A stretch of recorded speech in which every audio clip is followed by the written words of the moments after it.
So it appears that there's this big crisis on Russia's hands as the ruble has completely collapsed once again.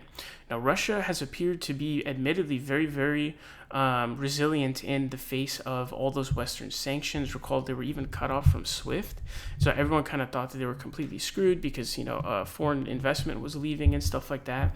But they somehow were able to maintain it. Now, the heavy control of the government over the economy allowed it to kind of have some of these adjustments and things of that nature. But we'll see what kinds of things are causing this tank. You can see that this tank, it's just going super crazy. On a year ago, it's almost double, getting close. It's about, right now, it's 98 Russian rubles for just one USD. So almost 100 Russian rubles for one USD, whereas it was like 62 a year ago. So getting close to that double marker. And so what I'm going to explain to you guys in this video is, what actually caused this huge slide and what's kind of going to happen right now. And so this article says the Russian currency has broken another threshold in its decline in value. Over the weekend, 1 ruble was worth only 1 US cent. This means 100 rubles had to be paid for 1 US dollar. The ruble also continued to lose value against the euro, with the 1 euro at times costing nearly 110 rubles. The ruble fell to its lowest point since March 2022 when the currency crashed following Russia's invasion of Ukraine. The following few months, the currency regained the lost ground as Russia benefited from significantly higher energy prices. However, over the past year, the ruble has steadily declined. By comparison, prior to the Russian occupation of Crimea in 2014, 30 rubles was equivalent to $1. In the past year alone, the ruble has lost more than 30% of its value against the dollar and the euro. And so now it looks like Russia's central bank is deciding to raise its interest rates. And so when you raise interest rates, the point of raising interest rates is always to incentivize saving and disincentivize spending, because it makes it really expensive to take out loans, right? So it's more expensive to take out a loan on a home or a loan on a car and basically buy anything serious or buy anything period, because taking out debt is more expensive. And so the government's saying, hey, okay, well, we're going to make it so that banks give you more money if you save, right? Because interest rates are higher. So they're trying to cool off consumer demand, and I'll explain to you why. And so basically there's multiple things going on right now. So Russia's economy is essentially just a gas station pretty much. And so what's happening is that the prices for oil are simply going down because, or the revenues for oil are going down because the prices of oil are going down. And so it says Albert Rothacker, I don't even know how to say his name, an author who worked for 30 years in the European Commission, said the crucial factor is that Russia is only able to sell its oil for prices below those on world markets. Revenues of Russian oil and gas exporters declined to $6.9 billion in July from $16.8 billion in the same period last year, according to the latest central bank data. That's insane. That's like almost like a 200% decrease. That's totally bonkers. It says another factor is that several foreign companies have pulled out of Russia since Moscow invaded Ukraine last year.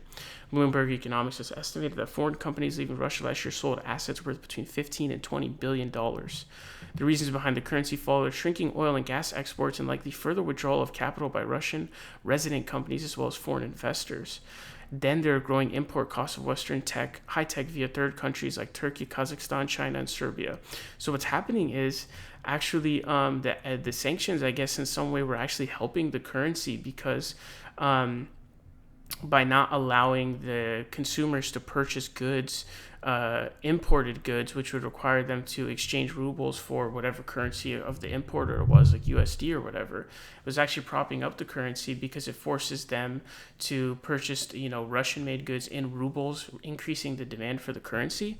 And so what's happening now is people are finding ways around those sanctions. And so people are importing more goods, so they're finding ways to buy a Western-made iPhone, for example, is like one of the articles I read had stated. And so because of that, they're exchanging their rubles for other currencies. Anytime you exchange a currency for another one, the value of the currency you're exchanging is going to go down because it means that your demand for that currency is lower. And so that's actually one of the big reasons as well. And so it says the sanctions are having a stronger effect, particularly the EU embargo on purchases of Russian oil and oil products. But others have said the ruble weakness is not the immediate effect of Western sanctions. Rather, they believe it's a sign of the longer-term damage the costly wars doing to the Russian economy, which includes its growing dependence on China. China uses Russia as a new raw material colony upon which it can force discount price onto a captive supplier, which wastes Russia's dwindling assets unproductively on an unwinnable war of attrition. And so the government is going to attempt to, I guess, lower its spending. The government is also, another import thing. Not only are people finding the way around Western imports, or sanctions, I mean, Russia is just importing more goods for war supplies. They're heavily in a war economy, spending lots and lots of money on the military and weapons and stuff like that. And so, in order to do so, they've had to import a lot of it. So they have to, exchange rubles and purchase whatever the imports were in that, importer's currency. And so the reason why Russia was able to actually stay propped up was, the lack of the imports, I guess, was able to actually help the currency a bit. And then also, oil revenues, as it always helps Russia, right? It was really high because of oil prices being high. That is not the case anymore. And also China and India and BRICS or whatever, and those people are agreeing to buy Russian oil in rubles. And so that's obviously going to help with the ruble, because it means that, people who are trying to import Russia's goods are going to exchange, into rubles, right? So it's going to be interesting. From what I've read, like, this isn't a good look for the Russian economy, but it's not like a super big crisis or anything like that. They're definitely, like, Russia will definitely bounce back from this, I'm thinking. But I think the bigger question sort of looms in terms of how long can this war economy last? Because this war economy that Russia is running simply is not, I don't think, stable enough. I feel like Russia is just so sort of resilient in the face of almost anything because of sort of the pride of the people, where they're able to kind of put their Russian pride above anything else, to the point where it's like, hey, if we have to pay higher prices for goods in the name of whatever Daddy Putin says or whatever, like, I think they're just going to do it. And then sort of the formulation of BRICS and stuff is, I think it's helping for now, but I just don't think that's a solution. Russia's going to rely on too many imports from other countries. They're going to need to import too many goods from other countries. They're not self-sustaining.